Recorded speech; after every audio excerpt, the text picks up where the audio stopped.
Hello and welcome back to another episode of Toogood Talks, where captivating stories meet meaningful conversations. Now, before I dive into today's guest, okay, I've got a few introductions, some honourable mentions.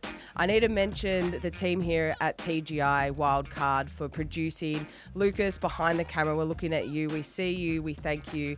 And a legend that I need to introduce because we're going to start hearing more from him, Matt Hoy, a.k.a. the Hoyser. How are you? Say hello to the people. Hello, everyone. I'm excited to be here. Yeah, we're happy. I've been here every episode, but every I'm episode, excited to be here. But we haven't heard from you. No. But we're vibing that we need to. Like, I just, like, yeah. This energy is calling. We need Hoyser to get a little bit more involved. I'm glad I've got a Guernsey. That's all I can say. You've had the call up. We're excited to have you here. Yeah. But that's enough about us. Yes, all right, because we've got an incredible guest here. We have, well, you might know her from her Freo and Carlton days back in the AFLW, tearing up the footy field. But more recently, she lasted 44 out of the 47 days in the Survivor Titans vs Rebels season in 2024. A fierce competitor, a proud Noongar woman. Noongar.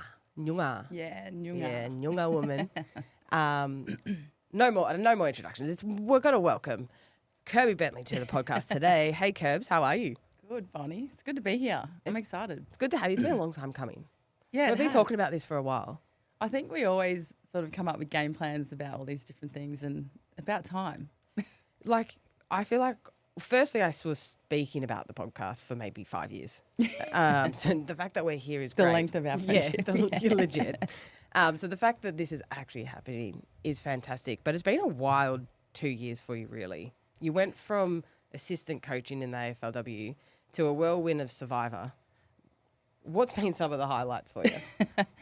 Yeah, look, after I finished playing and I stopped playing, probably not on my own terms. Might have spoken to you about this off camera, but when I was playing at Carlton, I think I was running off reputation. So they signed me and I had 1.5 legs. And yeah, after that, when Halves delisted me and I've recently caught up with him and let him know that was probably a good decision, but not right at the time. Yeah. That transition I found really hard. And I think for any athlete, all I've ever known is sport. Yeah. I played 10 years National League netball and then transitioned to AFL. And, yeah, when that was sort of taken, I was lost for a minute, going through a breakup throughout that time as well. And then, yeah, stepped into Western Bulldogs as a development coach. I actually had no idea really what I was doing, but I was relying on my experience and ability to be able to connect with people. And, yeah, that sort of reignited the passion to step back into footy. But, yeah, ended up coaching out at Essendon and was really loving building those relationships with your girls. I think that is one of the biggest things and most important things in any sort of football team. And I saw this application fill out for Survivor on LinkedIn. And I don't know why. Like I just applied, and obviously I was coaching at Essendon, and went from there. I had no idea what it was. I called. Had you watched much? None at all. So I called my player manager at the time, and I was like, "What's this show about?" And he's sort of given me the gist of it, and I was like, "Oh yeah." That sort of reminds me of like what life is. So why not? As long as I don't go first, I'm not going to embarrass myself. So I was like, yeah, let's do it. So we're coming up to, we'll dissect, you mentioned so many things that when trying to do the flow of this, of the structure of this episode, I was like, geez, with Kirb, we've got so many things to do. Because what I do love about you is that you're a little bit like a game character. Like you got all these side quests and side hustles as you're like on your journey. And so it's like you might be going one way, but next minute, and everything sits within your values, but 1 minute you're going this way, then an opportunity pops up that might be out of your comfort zone, like Survivor, and you're like, oh, well, may as well go put my all in that and see where that takes me. So we will get through it. And because you did mention playing career, like let's go back. You're a netballer. Played at the high. Well, what did you play for? Western Sting? No, so age of 14, I started playing. So from that age, I represented state 17. So I was 14 playing, 2 years above. Ever since then, represented WA, All Australian. 14, 15. So when I was 16, year 11, I made Perth Orioles, which is West Coast Fever. So wow. I was pretty fortunate that I had coaches that allowed me to still play that natural ability, that natural talent, but coached me how to work in with my teammates. Yep. A lot of coaches, not a lot of coaches, but some coaches have always tried to pull me out of that and conform to, you know, what normal netball looks like, so the really structured netball. So yes, 16 till 24, I played at the highest level. I went to the AAS. I've played National League that entire time. So It's pretty impressive. What drew you to football? Like, because you're having a great career in netball, making all the strides that you need to. What was it about footy that enticed you to make the jump? yeah, this is going to disclose my age. I keep saying I've just turned 30, but when I was younger, I was able to play footy up until, you know, we become young girls. So I wasn't allowed to, which was the transition into netball. But it wasn't until 2009 my mum's sister was taken from us domestic violence. And I remember turning up to the site that it happened, and it was all flagged off, and I saw my mum. She just turned around, looked at me, and I've never seen somebody so heartbroken in that moment more than I have her. And she just dropped to her knees, and I saw my mum lose her sister in that moment, and I never wanted that for me. Yeah. So my middle sister was playing footy, and I wanted to rebuild that friendship and that relationship that I think I lost through netball. So netball, as you know. The bubble. Yeah, and it's all about you, and you don't realise that it's all about you until you step out of it. And if you don't make the court, then it's the worst thing in the world. And everyone is just out for themselves. So, yeah, I don't think I realised that that was my focus for a long time. So it took something so significant for me to shift. Well, I appreciate you sharing that, and it probably highlights, you know, sometimes being an athlete, you have to make a lot of sacrifices in order to achieve what you want to. I felt a very different shift when I moved from netball to footy from a culture standpoint. Like, they're two very different. Like, in footy, you've got 30 other teammates, where netball, it's a team of 12. But you can lose sight of that, and remembering that you need to connect in and make that time and that effort to connect with your family is super important. Yeah, for sure. Like, I was a country kid, so I moved up without my family from 16 to 18, and then I lived with my nan. And then when I was 19, I signed with the AIS, Canberra Darters, so I was then living away again. So there was this whole chunk of time that I hadn't really known my sisters throughout our teenage years. Yeah. And then obviously becoming an adult. So, you know, your life sort of revolves around your friends and then your sport. So that was, obviously I was making decisions based on what I thought I needed and wanted to do at the time. And a bit of it's immaturity, a bit of it's selfishness. But in saying that, when I reflect back, I'm grateful for those opportunities that I did have, and I made decisions based on what I wanted to do. And there aren't any regrets with it. But yes, when things like that happen, it definitely shifts. And shifts your perspective. So then you go and play footy with your sister? Yeah, so Ash and I, our first ever game, I actually just turned up. I just said to her, look, I'm going to come down because I was still playing with fever. Yeah. And I just didn't tell the coach. So I've gone a little bit on the contract. Yeah, I've just gone rogue and turned up to footy training, and I was like, just started training. I think I trained four or so weeks.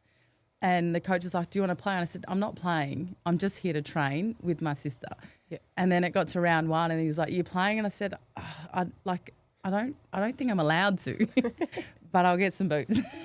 Definitely not allowed to, but yes. Under contract. And then, so I played my first game, played in the midfield, didn't really know the positions.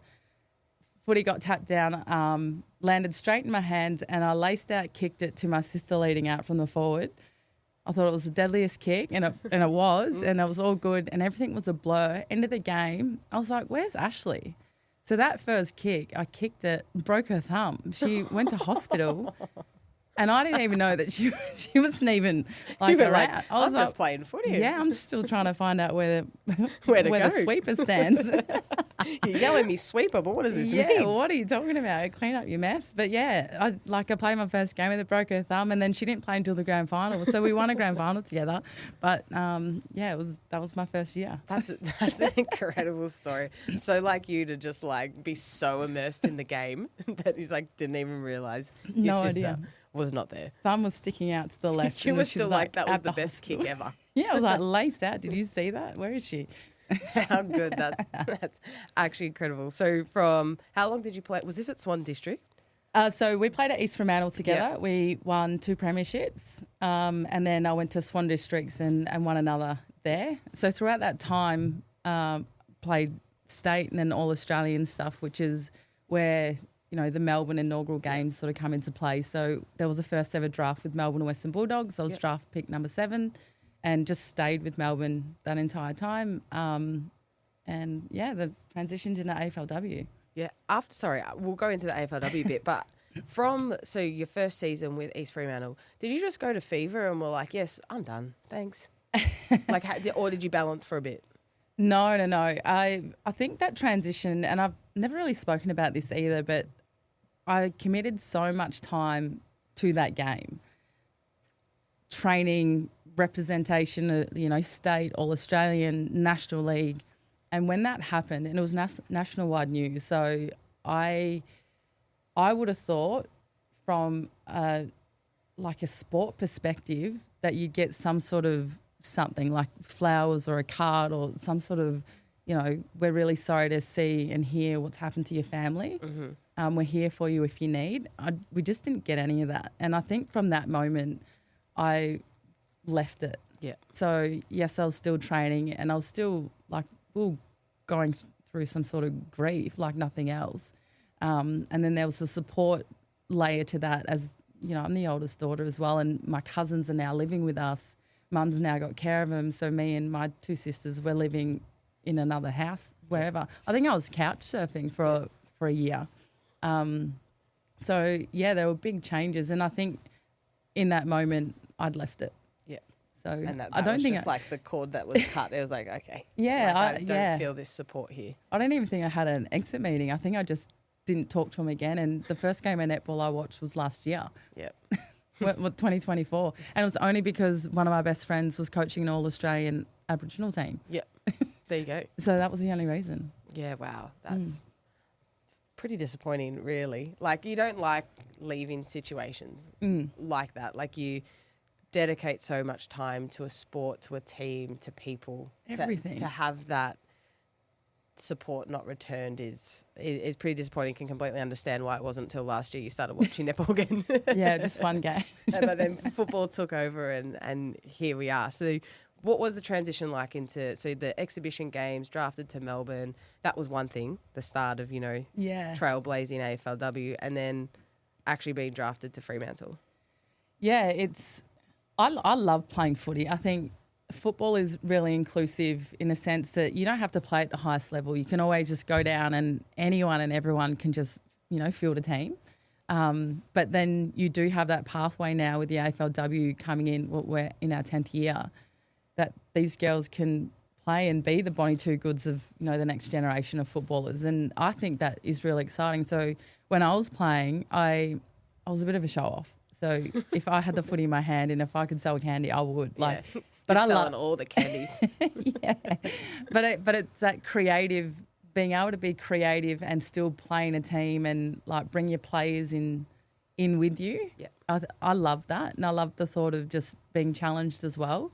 So I think in the beginning, I just played to enjoy, and then I started to really see what we could really do together. So those the games with Melbourne and Western Bulldogs, they were massive. They were the best talented footballers and genuine footballers too. Mm-hmm. You think like footballers. The coaches have turned up and we made them look probably better than. If you think of those teams now, crazy stacked. Well, we had Daisy, Chelsea, myself, Juddy, Emily Antonio, Kiara Bowers. Yep. That's just Blackers. That's just the name of a couple. Mm-hmm. It's crazy. Yeah, it was insane. And then the Western Bulldogs were just as stacked. So, like, the games were just crazy good. Yeah, O'Connor. Yeah, they had them. Yeah, they had them all. So your choice from going to Freo to Carlton, what was that like? So I was a priority pick with Fremantle. I'd done my knee a year and a bit before that original draft. Yeah. But when I was rehabbing, it was in a knee brace and I stepped off a curb and it sort of hypered. Oh. But because it was so swollen, it was fresh off surgery as well.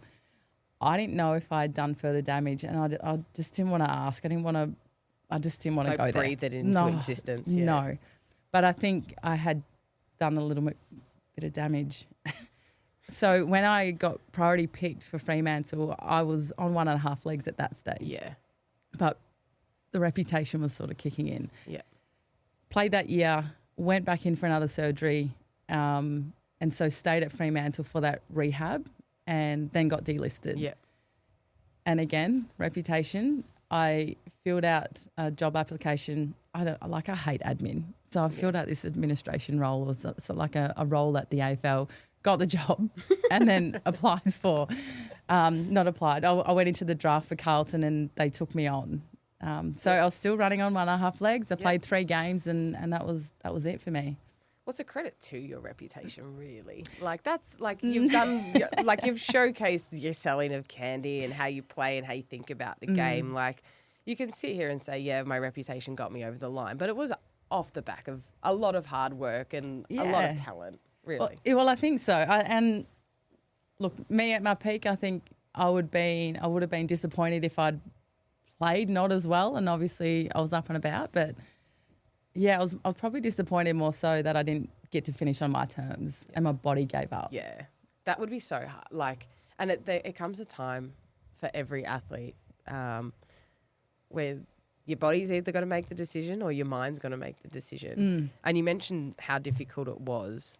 Did before you did end up coming back to coaching, which we've mentioned, but was it hard to completely remove yourself from the game, or was it like a clean cut for a year? You're like, I actually just can't talk or think about footy. Like, how did you move through that transition? Yeah, it was difficult because my partner at the time they were still playing. Yeah, and obviously you want to support them, but also as a teammate, when I knew after my 3rd game that I wasn't probably going to play ever again at that level. So that transition, I knew as a teammate I needed to remove that playing hat and be the teammate that I needed to be at my age. So I was a mature age player, and there's a lot of young, talented kids to come through. So I think that selflessness I wouldn't have had at a younger age. And I think that was great for me to then self-reflect and learn and own. But after that season, I think I struggled because I didn't know where there was nowhere I needed to be. Yeah. Like, nowhere. Like, where am I going at 3 p.m? Like, nowhere. Not going to training. No, exactly. So I think with that, I didn't watch. Yeah. I left it. I didn't, like, even my partner, I don't think I watched many of their games either. It would be difficult to drag yourself to do it a little bit. Like, I kind of get that on a personal level. Like, when something that you've loved so much, you've known for so long, like your routine of it, and then it's no longer there because your body's like, soz, no more. Like, that is difficult. And clubs, I feel like, are really transactional because it's a business. Yeah. So they need you there because you're a player, you add whatever to the club, and then once you're done, you're out. Like, that's it. It's the brutal reality. It's probably something, actually, we got asked, like, what is something about your sport that, like, people don't know or talk about? It's like, it probably is that aspect. Like, you pour so much as a player, but as soon as the club doesn't want you anymore, you see it all the time. Like, in the NBA, how easy trades are done. Like, and even just, at footy as well. Like, Hoyser. Like, we see these transactional, like, deals happening all the time. Yeah, I reckon it's almost like a personal bitterness that you kind of harbour as well. Like, I went through that a little bit. I didn't get to any kind of standard that you guys play, but even like you kind of like look back at the team who's playing the year after you've gone and you're like, well, I'm better than those guys or whatever it might be. Like you almost harbour something. But yeah, it's just like, I think that's what it is, like cutting ties straight after you've kind of been through so much with a group of people, and then all of a sudden you kind of, outside and you're almost, on your own kind of thing. It's a hard transition for sure. Also too, when all your friends are still, if they're still playing, it's like we spoke about the bubble of netball. Like, when you're in it, you're still in a bubble. Like, you're always hanging out with each other because you're always training together. And then you're like, oh, let's get a coffee on a day off, or like this, that. And then you're not in that. You're like, well, then what? What about me, guys? Hey, I'm still cool and fun and everything. This is my number. Like text me. Just text me or something. I personally am like scared for the day, but no, I've also been doing a lot of work off field to keep myself balanced and ready for that time. But I know it's going to be difficult for me because I love being around my friends and playing sport and being connected in that way. So what did you do from there? After I went cold turkey through the breakup of footy, of sport. How was that cold? I ended up going through my own breakup. So that transition, I think it was a good time. As hard as it was at I don't know if that's the right word, but I think it was a time that it allowed me to grow as a person and redirect. So then I think I crossed paths with Debo maybe, and that's where the conversations came in with coaching, because I didn't really think about coaching. I've never thought about it because I've always just played. And I didn't know, like I couldn't go into a classroom and learn how to coach because that's not how I learn. So it just didn't cross my mind. And I'm grateful that I did. That's where our paths crossed. Yeah, and that's where when you came in as development coach at Western Bulldogs. At the Western Bulldogs is where our paths did cross. And you saying that it's not something for you to learn in a classroom makes so much sense for you, because it's like you played off instinct. Like you played with how you saw the game, and you mentioned about the netball pathway too, in the sense like you didn't like being controlled by the parameters of like predictable structure, where like, do you know what I mean? Like like netball's a very predictable structured game. Like you got your split and your screen and all of those kinds of things. Where like netball, football, there's a lot of unpredictability. So you're never in the same situation more than like 3 times. But then on top of that, you played with your instinct and what you felt, and that's how you coached as well. Yeah. Well, I think sport is creative. I think sport should always be creative. Completely agree. I think football is, at the moment, this is my personal opinion, so come at me all you like. I think it's so overcoached, which means it's coach versus coach, not the player's ability to be able to read the game and make the live adjustments. And if I were coaching, I would coach players to think like footballers. So, if the footy's at your feet, you know exactly what you need to do. If you're first at it, if you're second at it, what that looks like. But yeah, and that's obviously how I played. But I also brought my teammates into the way that I thought. So then I knew what they were doing and they knew what I was doing, even if they were structured players. Yeah. And it just became complementary.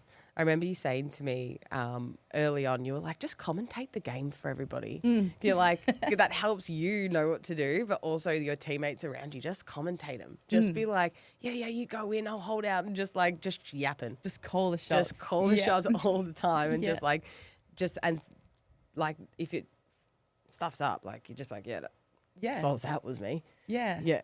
But at least if you're calling the game as you're seeing it like a commentary, then everyone around you hears that.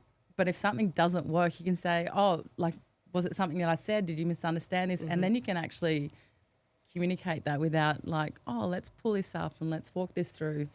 It's a different layer. It is. And something that I'd actually like to talk about, because talking about instinct and talking about more Aboriginal players in AFL and playing the game, it's probably, there is a flair, there is an excitement, there is an untapped talent in so many Indigenous players. Do you think sometimes potentially the overcoaching and the structure can dampen the confidence of like play with that flair, play with that excitement that we see so much in Indigenous players? Yeah, absolutely. I think players like that need a coach that has that balance. So yes, lean on and leverage off that that skill set and their natural ability to be able to do and see what they, see the game the way that they see it, but bring them into what it looks like to complement each other with those strengths. Yeah. And it is a fine line. And if coaches don't really understand that player,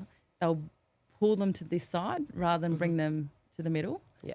And it takes two, right? So the coach also needs to bring other players in to understand that player. But it's teaching space and distance and timing and everything else, because it's still going to fall the way it falls and you're still going to do what you're going to do. Yeah.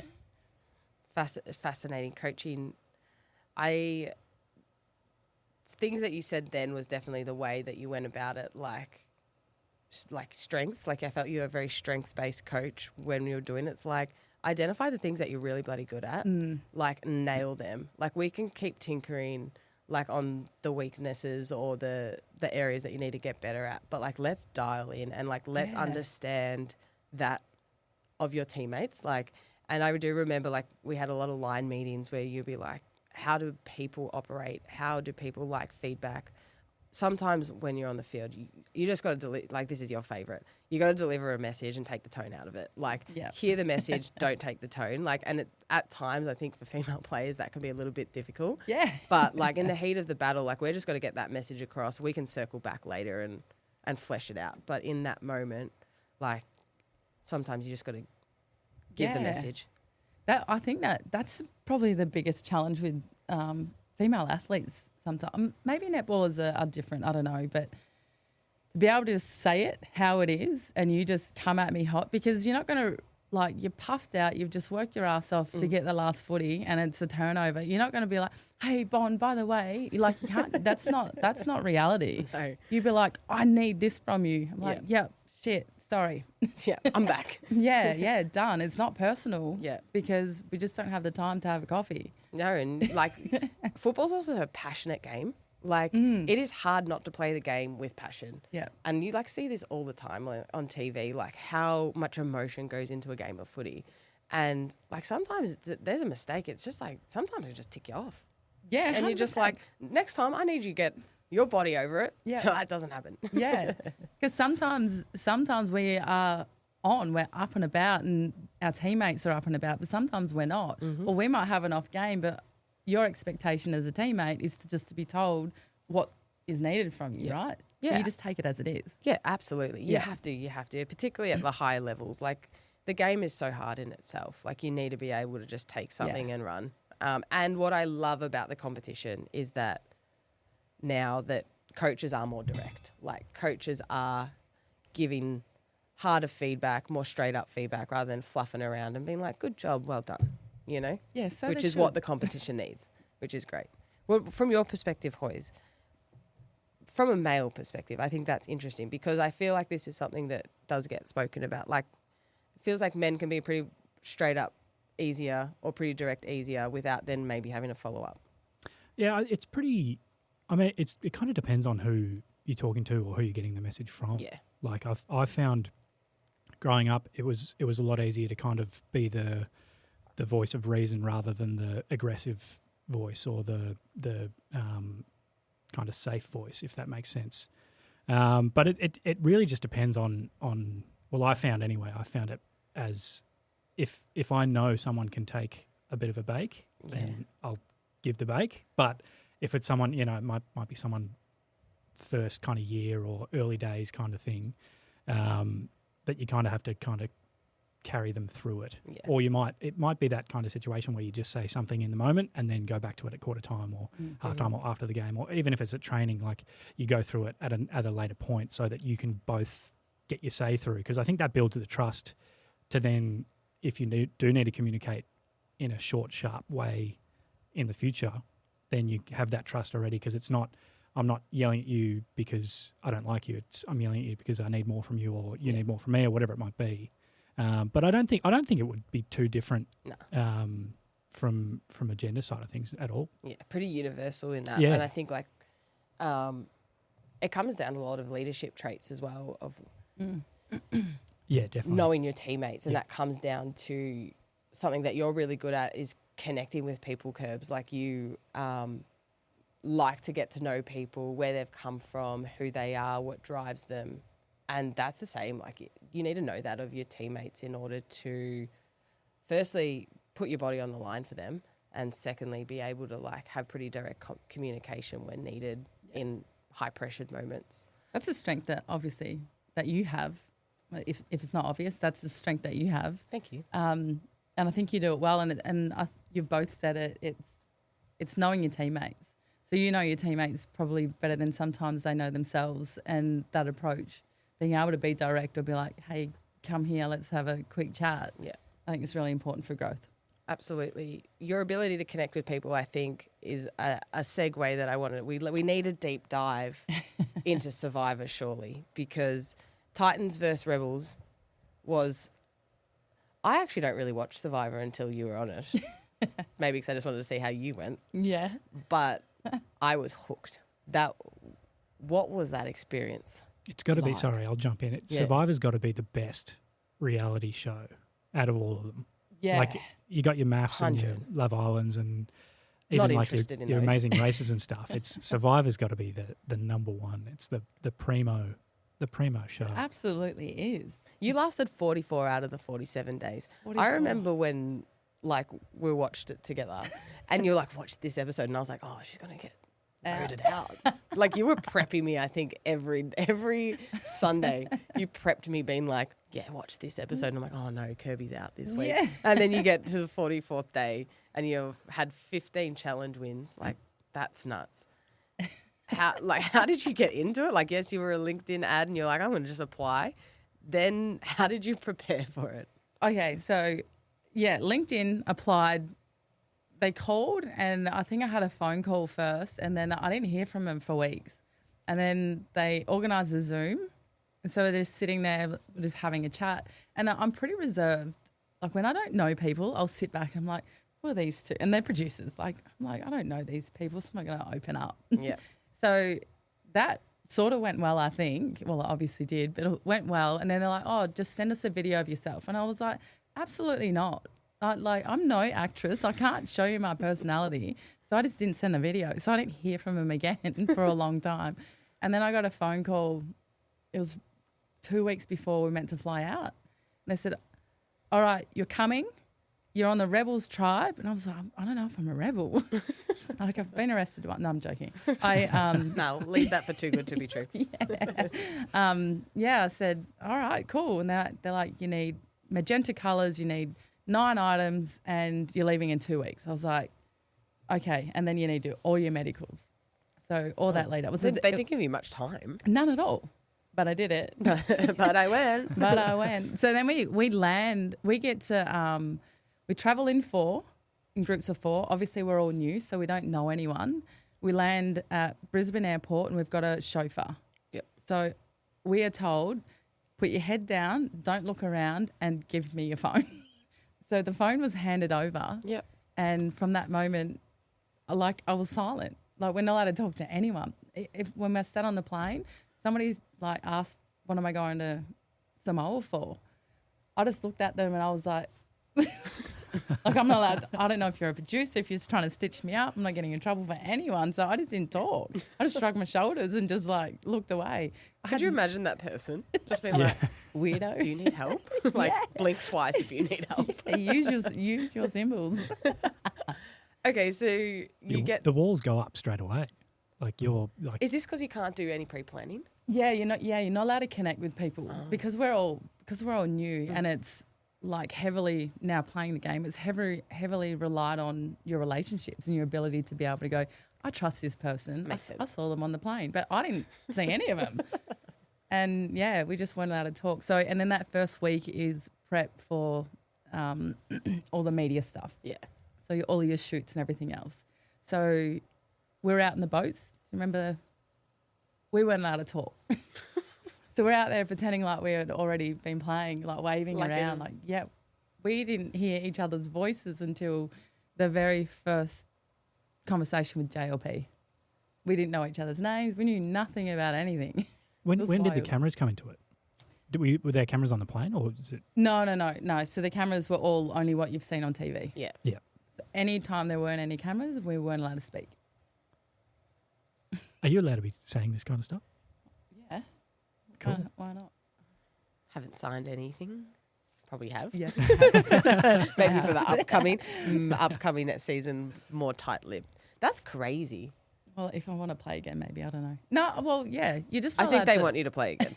You played this game very well. You didn't have. So had you watched them before? Like, what was your? Did you do research? No. What was the vibe going in? So my lead up, I didn't watch anything because in my mind, I'm like, the game's not going to be played again. It's not the same personalities. It's not the same gameplay. It just doesn't matter. Just no situation is going to be the same, and everyone deals with things differently. And you can only know what that looks like in those moments. So I was relying heavily on high pressure moments like sport and that resilience piece with, you know, things that have happened in my personal life, and then the connection with people. So we didn't go to tribal, I think, up until day 8. And I remember standing, this is day 1, we leave the mat from JLP when I think we might have lost that. We won our challenge. I don't know. That very first one. We get to our beach and we have to build a shelter. And I was like, we have to build the shelter because I've not watched. And then it started pissing down raining. So I'm just standing in the rain. I was like, yeah, this is all good, like all good. And then the reality dropped that I have no clothes. This is all I have. Soaking wet, no shelter, no wood, no food. 3 days. So because it rained, we've got no dry. I was Did like, you like get a bit nuts? no, well, those first 3-4 days, I was like, what am I doing here? This is stupid. I'm a celebrity. Get me out of here. Yeah, that's what I felt. I was like, this is ridiculous. And we got like another 44 days left. Yeah. This is stupid. But yeah, once the rain passed and we lit a fire, it became like a pretty cool experience. So it was good. Yeah. I didn't game prep. You didn't game prep. I overate. Once you want to hold you through. Yeah, because the body fat was keeping me full. But once you got in, like, did you start to pick up a strategy, or did you just continue to go off people's energy and face value? Like, because there are so many blind sides, and like, I wouldn't cope in Survivor because I would just believe everybody. That would be my issue. Yeah, you'd be good to be in alliance with. Yeah, let me win the challenges. Keep me around for the challenges. Yeah. And I'll be nice. I'm a nice person. Like, I'll be really caring. And then I'll get backstabbed. I'll be like, okay, you're out. You've been trying to resolve all the me and Ferris arguments. I'm like, guys, can you just get along? love is love, okay? Yeah. Just like chill. No, look, I relied on just instinct. Yeah. So the first tribal, leading up to Peter's vote off, Ferris and I were sitting around the fire a lot because they were hogging the fire. I couldn't sleep because I was still soaking wet from the rain. Ferris couldn't sleep because he was obviously, his head was running as well, and we were all still getting to know each other. So he was talking about getting in the boys, and I was like, we sort of need some strength to be able to win the challenges against Titans. Then I said, well, what do you think about Peter? She's the leader of that little posse. And that's where that sort of came about. But I didn't realise that they also thought that I was on their alliance too, like Peter and Alex and the rest of them. And I was just like, oh, okay, then I'll just sit on the fence because who's going to tell who's voted? Yeah. And then we go vote, we come back, and then everyone tells each other who's voted. So that's where I got caught out. And that wasn't a lesson. That was definitely a lesson. That was a lesson of how this game works. I was like, why do we tell each other? This is stupid too. What's the point of it being anonymous on at Tribal? Yeah, might as well just yell it out. Is it as intense as it looks? Tribal? Yeah. Yeah. Yeah, so a lot of the heated argument, I think there was a Garrick episode where he tried to come at me, him and Ferris tried to come at me, and it was good because I kept my cool because I was like getting a little bit hot-tempered. Like I was like, how dare you? But they were genuinely heated conversations. Yeah. And if you overreact and you become too emotional, people can play on it. Yeah. And I look for that vulnerability. Yeah. Very tactical, eh? Surgical. I loved that you just said things how it was. Like, you were just straight up, where some people I feel like would beat around the bush. You were kind of just like, no. Yeah. That ain't it. That's not what you said. Yeah, exactly. Well, as the game was going on, I started to learn like people's angst and what triggered them and sort of what flustered people as well. So if they heard their name, a lot of people just scatter. And what I understood about that is if they heard their name, but they heard a name the night before, like they heard a name yesterday, they'd feel safe with that. So I'd mention, say, Eileen, for example, yesterday, and then I'd be like, oh, I've heard your name, Bon. Like, let's just do Eileen. Because then it's safe for you, right? And you're like, yeah, cool. Oh. I'd panic in this show. Massively. Panic. Do you have friends? Like, Do I have- lasting friends? Not now. Do you have any friends? Any of them from the show, are you still friends with them, or is it just like you go your own ways and that's it? No, look, you blindsided me, not friends anymore. No, but some people are like that. See, I went in, I see it like sport. You're there to play a game and these rules are what they are, so you can play within them. If you want to lie and be deceitful and, you know, do whatever you need to do, then do it, because that's what we all sign up But for. that's the same the game thing. plan. Like, that's, Exactly. You can go at the end of it and be like, well, that was my game plan, to come in and lie and be deceitful. Exactly. But yeah, I'm still friends. I think I'm still friends with them. I don't know if they're friends with me. No, we're having our first episode for the World v Oz coming up, so a lot of them are coming down. Yeah. Ferris included. I sent him my pay ID, but he still won't send me anything. Still won't transfer. Oh, that's okay. So we've got Oz vs Worlds. 17th of 17th. August. It gets on our TVs. Yep. I know you probably can't say much, so I'm not going to try dive in and peel it apart. But what are the people at home going to expect from this season? Oh, I think it's going to be fun. You've got the world's best players playing, and like for somebody who's come off a season with all new players and not having watched anything, and again, I went in and didn't watch anyone as well, because I didn't want any preconceived opinions or thoughts. Knowing that they've all had relationships, I just wanted that natural instinct, but I had nothing to lose. So I think I sort of played a fearless game and it was fun. Yeah. I think it's going to be fun. I can't wait. It's going to be exciting. How, just on one thing, how important is for you to be on this show and for those of Aboriginal and or Torres Strait Islander people, how important is for you to represent your culture on a show like that? Yeah, well, season 1, so Titans v Rebels, it was massive for me. So that was one of our biggest things with Ferris and I.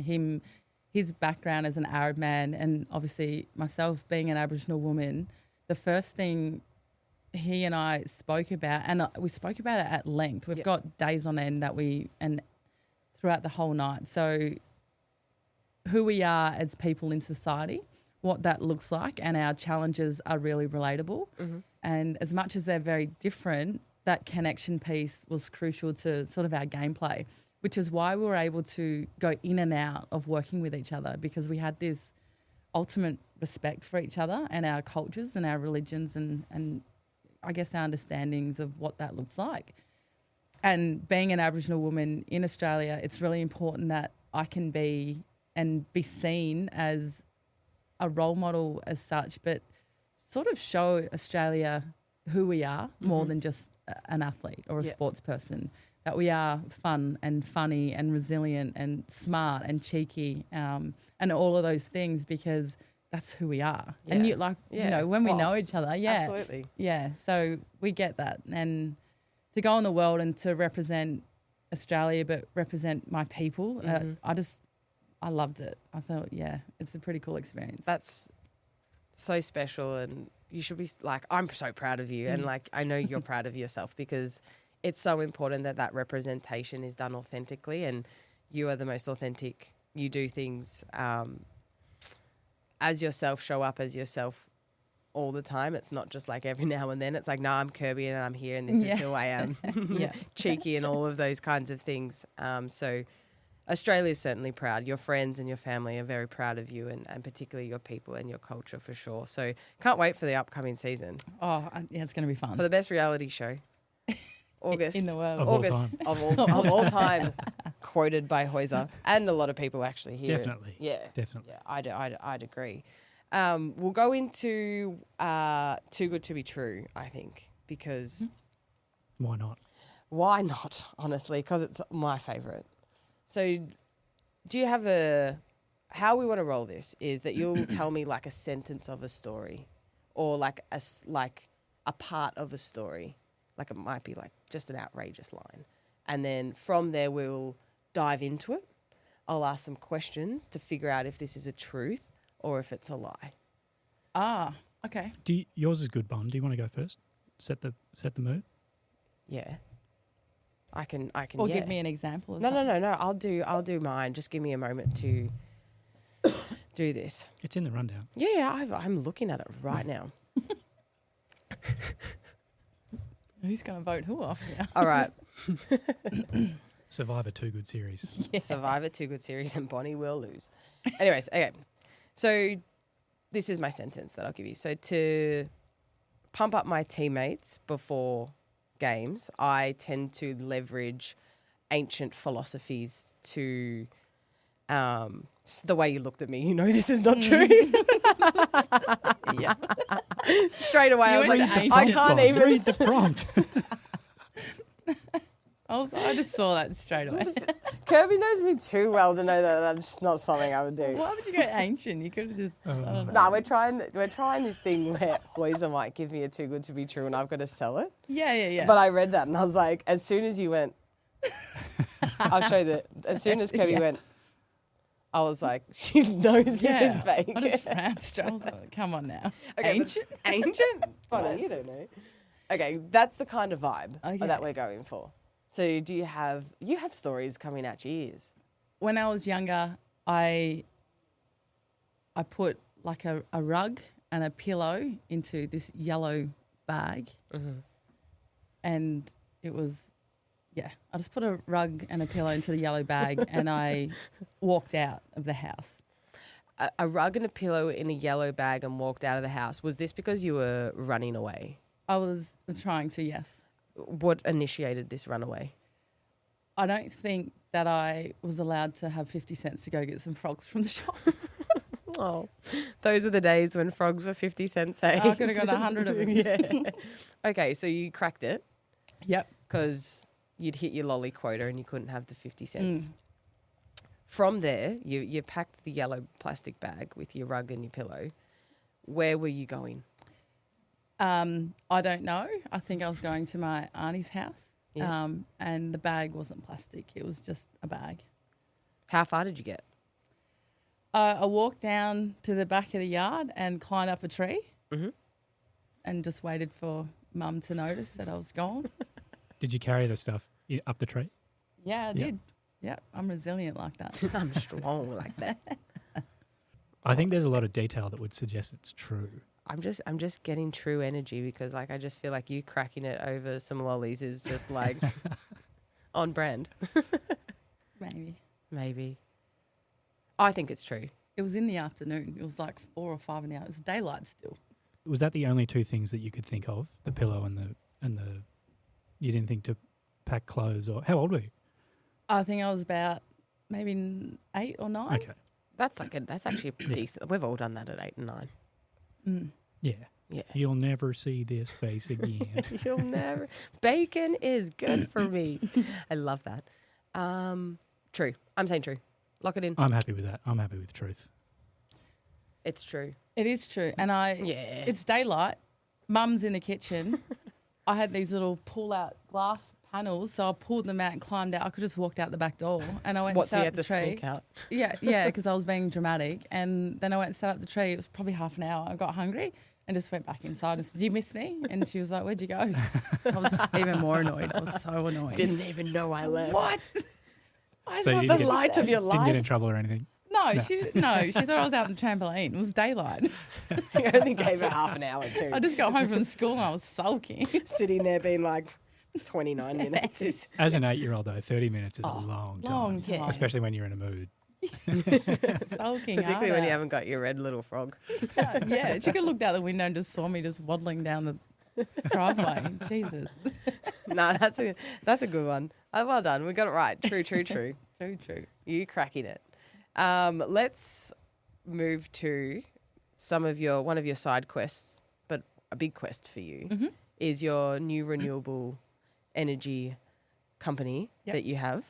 Can you explain how that came about and the meaning behind the name? Yes. So it's called Jukian, and Jukian in Noongar language means sisters. And Leah Kasler, who captained Brisbane Lions and Gold Coast Suns, we've known each other 16 years. So it's a representation of our friendship, our relationship. And her and I were doing a level 3 coaching course 2 years ago. And we ran into each other after a couple of years of not really seeing each other. She's in Queensland, I was in WA and now living here. And we were just chatting and she asked what I was doing. At the time I was working on a construction site, so rigging and operating machines, and she's an environmental scientist. She's like, let's do business together. I was like, absolutely, yes. Only makes sense. What are we going to do? Yeah. So she just finished her business degree and messaged me a few weeks later. And we started looking at laundromats. We're like, we can probably start some laundromats here. This would be good. And then we looked at water carts, and then we're like, that might work, but then you need to buy them and they're expensive. And then she crossed the path with somebody who put us in line with our partnering company, Mint Energy. So they're a family-owned business, engineering business. They build all the products in Queensland, and we've now essentially partnered with them because our values align, and we have a renewable energy scope on, I guess, all the tier 1, tier 2 projects. So they're hybrid generators. Yeah. So battery, diesel and solar that go onto sites. Yeah, it's cool. Crazy side hustle. So cool. Yeah, I think as you get older, I don't want to be working 12.5-hour days, in construction. Yeah. I love that, but my body is done and I need money to be making money for me when I'm not there, so I can do other things, because everything outside of that is important. Going on Survivor and then being an advocate for women and women in sport and Aboriginal people, it's really important to what I do. Yeah. So there was a bit of decision making on what the product would be. Was it you're basically a startup business? There comes challenges with that. What were some of those? Yeah, look, I'm really lucky that Leah is the way that Leah is. She is really diligent with the way that her processes are, and she's put together our whole company, our organisation, our enterprise, everything, trust, everything. And we've got capability statements, websites, email, we've got everything set up. All that admin stuff that you all of that. No thanks. She is my complete compliment. And that's how we played on the field as well. She was hard going and I was a show off. So it's similar. Yeah. So because that's all established and put together when we go into meetings, we are selling ourselves in a way where we're connecting with those people and saying our product does work. So if we can connect and we can get this on your work site and make something happen, it will make all of us happy. Yeah. But it will genuinely just create the changes that we want. So they're going to save money, they're going to reduce costs and carbon, and we're going to create opportunities. So essentially with Jukian, we want to bring women in to the trade. So when we're talking about renewable energy, we need electricians, and for that to happen, we need them to be upskilled. So being able to find those women or find those people, and Aboriginal people as well, to bring them in and then upskill them so that they can go and do what they want to do. Yeah. Share all of our knowledge from a leadership standpoint and what it looks like to start their own business. So it's just around empowerment. I love it.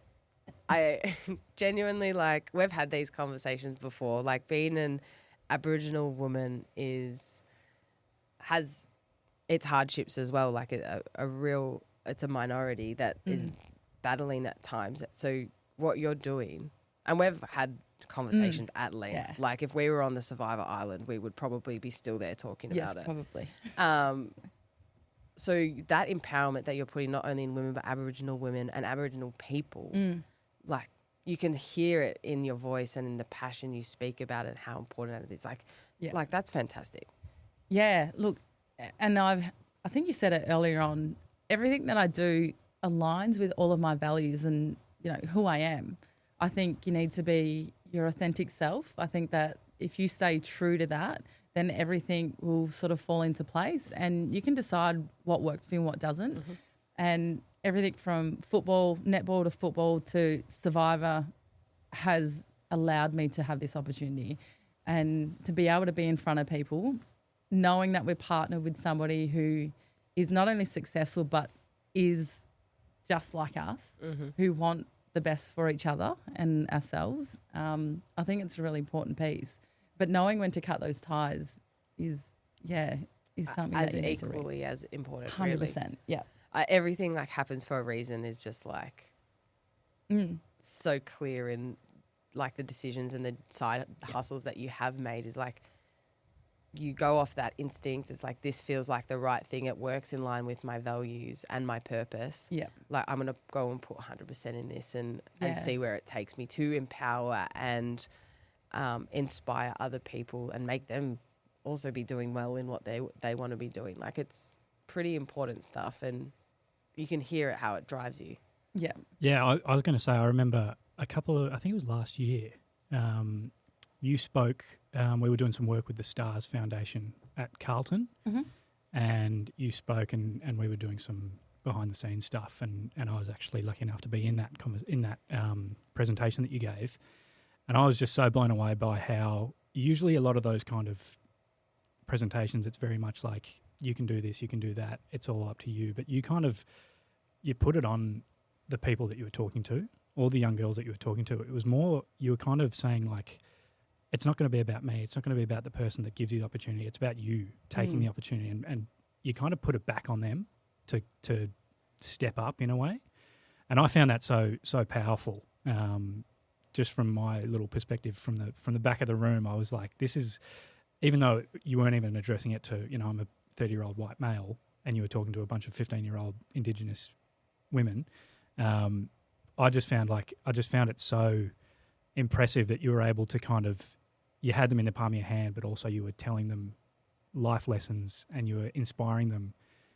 I don't know. I probably butchered what I'm trying to say here, but it actually turned out to be the Stars Foundation were watching Carlton play a game, and it turns out it was against Bonnie's Essendon team, and I think you guys won the match, and you ended up playing finals. I also got injured, but yes, exactly. But yeah, like I can remember just like sitting there, and I think you were talking about, was it the three walks of life? Is that what you were talking? I can't remember exactly what it was. I speak the three worlds. The three worlds, yeah. Yeah, so which was relatable, and I appreciate that as well because you don't know how the messages land, and you try and make sense from yourself, from your own perspective, but.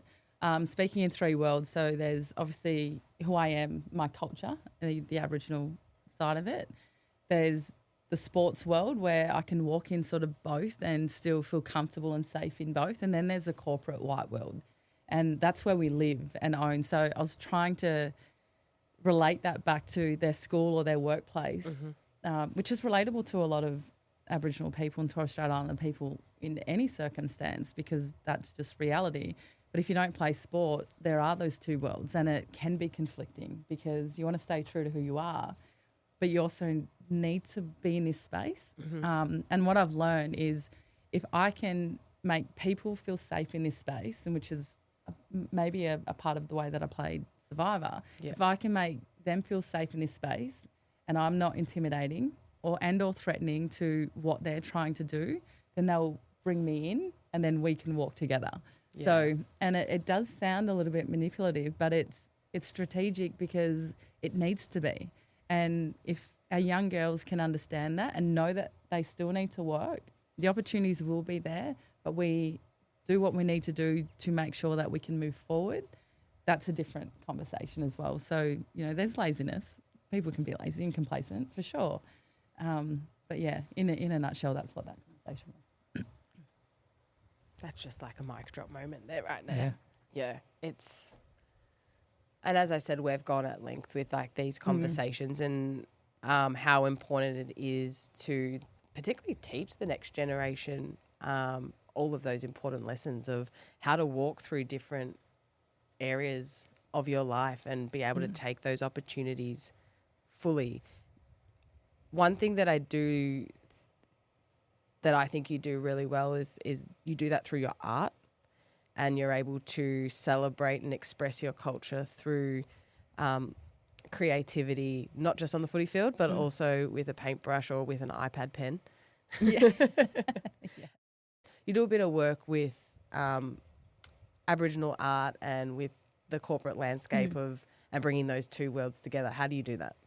Yeah, yes. So this a lot of things sort of happen by accident, what I'm learning, but you got to make the most of it. So I was working in an office job, which was out of my comfort zone, and my boss had asked me, do I know any good team building activities? And I was like, yeah, we can do this. And you can have a legend of symbols, and then you can have the meanings, and then everyone can go draw their story, and then they can sit and talk about it, and then I can take it and put it into an art piece. There's 400 people in this project. And they loved the idea. I was just pitching. Yeah, you're just like, that's yeah, great. I'm backing it. Never done it in my life. And they were like, let's do it. I was like, great. We did it. And then I took these 400 pieces of A4 paper that they've all drawn their individual story on and connected with each other, from the GM to like whoever is the administration, whoever, throughout the entire project, and put together this huge art piece that became their own. So a lot of people who have been in that industry for a long time started to give feedback and said, I've never done anything like that, understanding and celebrating culture. I can see symbols when I'm looking at Aboriginal art now.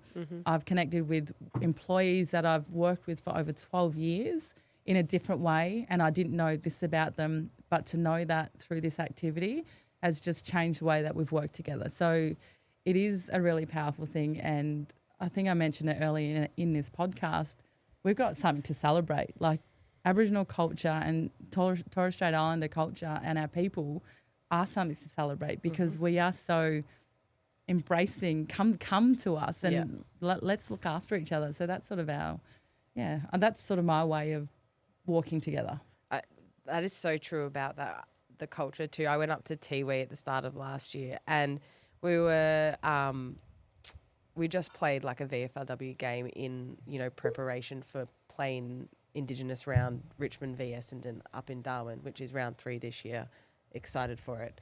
But being up on Tiwi, and we ended up just like going to the old ladies' home, like where they were just like knitting and singing, but how inviting, and they just embrace you to come in, sit with us. Yeah. Like we'll tell you our stories, and giving that space, giving that time to do that is probably, with the fast moving world, is what we struggle with. Yeah, like, it slows just down. Slow it right down. Go to island time, go to Tiwi time, right? And just sit and be present and connect. And that's what I think I've learnt the most about you, is just like take the time to connect and understand the people you're around and sharing those stories. It's so huge. And the more we hear from people like yourself and more Aboriginal and Torres Strait Islander people and sharing those stories, it's so empowering, not just for your culture, but for society. Yeah. In general, to learn and to be and to connect. Yeah. Yeah. Look, I didn't realise that you had to make plans with people to catch up with them. We just used to turn up to people's house, and then there was a fire going, and then we're just hanging out. Like, yeah. It's a different time though now, eh?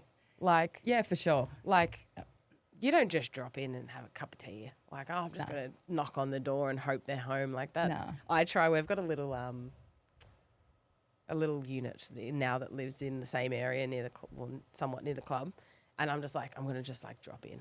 Let's just like, we'll knock on the door. If they're home, great. We'll have a cup of tea. If they're not home, like, because that stuff, that just incidental connection, like not pre-planned, is just lacking now, I suppose, in society in this day and age. Text away, like you can just text or whatever. But back in the day, like when, you'd organise going to the movies or something with your friend, and you had to call them the night before and then just hope that they'd be there the next day, because there was no mobile phones or anything. How funny is like the change in like how you just literally just meet up with people. But even like when you do meet up with people, you're like, I'm here. I'm sitting at the, Yeah. like, the hope that they don't forget. Like, you're like, I'm here sitting at the front table inside. Or it's like, inside or outside. Would you like me to order your coffee? Like, Yeah, it's yeah. like that need to be reassured that, like, I have friends. Like, they're going to Yeah. catch up with me. They're fascinating. That could be a whole nother podcast talking about where Yep. society's at the moment. What's next? Like, we know that Five is coming out. What does the rest of 2025 have in store for Kirby Bentley? I have been named the honoree for this year's Indigenous round for AFLW, so I'll be up in Darwin. Oh, we'll see there. Yeah, I'll be up there, which is pretty exciting. I think having those conversations at that level and something that is real, I think it's important for what it looks like from my perspective as an Aboriginal woman. I'm 39 years old and I'm still sort of not leading the way as such, but I think that we need to develop our players, not only as players, but as coaches, as everything within our game, because it'll change the way that we watch it, change the way that we play it and coach it. So for me, being the honoree is an important role for me, just being able to lead those conversations. Yeah, and the AFL's screaming out for it. Like, there's been so much media over the past few years around the lack of Indigenous players playing the game and how they're engaging with the game. Yeah. So you being that role model is needed, and we need more. There's talent, particularly up in NT and Tiwi itself, like, and all around the country. But like, there is talent, and it's just oozing. A lot of even like the boy, we're all Noongars. Most of us are Noongars. Yeah. So we beat them well. So just being able to do that. Other than that, there's a couple of other things coming up, which would be cool, I think. Once that's all... Stay tuned. Once it's finalised, you can give us a teaser, not right now. Yeah, we'll come back. Okay, we can talk about it. We'll circle back. Obviously, the World v Oz is going to be fun to watch. If you... Okay, so put your best hosting hat on, right? And you're straight down the barrel. You're going to be like, just give us a line about, like, must-watch Survivor Worlds versus Australia. You want me to... Yeah. You want me to act? Yeah, I want you can do it, girl. You know, after our season, I got given a movie role. Shush. I swear to God. A movie role. They sent me the script. I swear to God. Too good to be true. that was the story. I didn't even think about it. You've given me running away, and now you're like, oh, I actually got given a role. And I would have said that's a lie. What do you mean? You got a script to be an actress. Yes. And you said no. Well, yes. I'm not an actress. Anyways, I think we could have done a couple drama classes and you'll be all right. I'm just too shy for that. I got given this script. And they sent it to me in an email and I was like, this looks dodgy. So I sent it to our people that look after us after the show, because it was when the show was airing. Yeah. And they're like, oh, this is legit. They're a really good production crew. They're in America. It's filmed over 5 months. And I was like, they're like, we like your look. And I was like, what look? I was like, what was I doing? Like, you look strong. And I was like, where? Like, what are you talking about? Anyways, they called me a few times and I was like, do you know what? Look, I am thinking about this, but I'm not an actress. He goes, you just have to say one line, but you're all good, but you can't say it in an Australian accent. I was like, I'm not good here. I'm not too good here. Anyways, yes, I should have said that. You should have just given them the line in your American accent. I'd love They'd be like, to, but... well, it was great talking to you. I don't think it's going to work out. Should have left it. All right, well, now your acting debut happens. All right, down the barrel. Must watch upcoming Survivor season, in your words, of course. Yes. Bit of a promo, okay? Pardon? Promo. All right. Everyone has to tune in on the 17th of August for the first ever episode of World vs. Oz. Well, Kerbs, Yes. hoi, za, that was a great episode. It was fantastic. I thoroughly enjoyed that. Yeah, absolutely. Thank you so much for joining us and showing up as authentically as you do and sharing your stories with us. I really appreciate I really appreciate it a lot. So thank you very much. I love our conversations. They're always good. They're good. And then this one just happened to be recorded. Yes. You can walk around mic'd if you want. Yeah, I don't know if we should. Yeah. Thanks, Kev. Easy. And that's another episode of Too Good Talks podcast. We'll see you next time.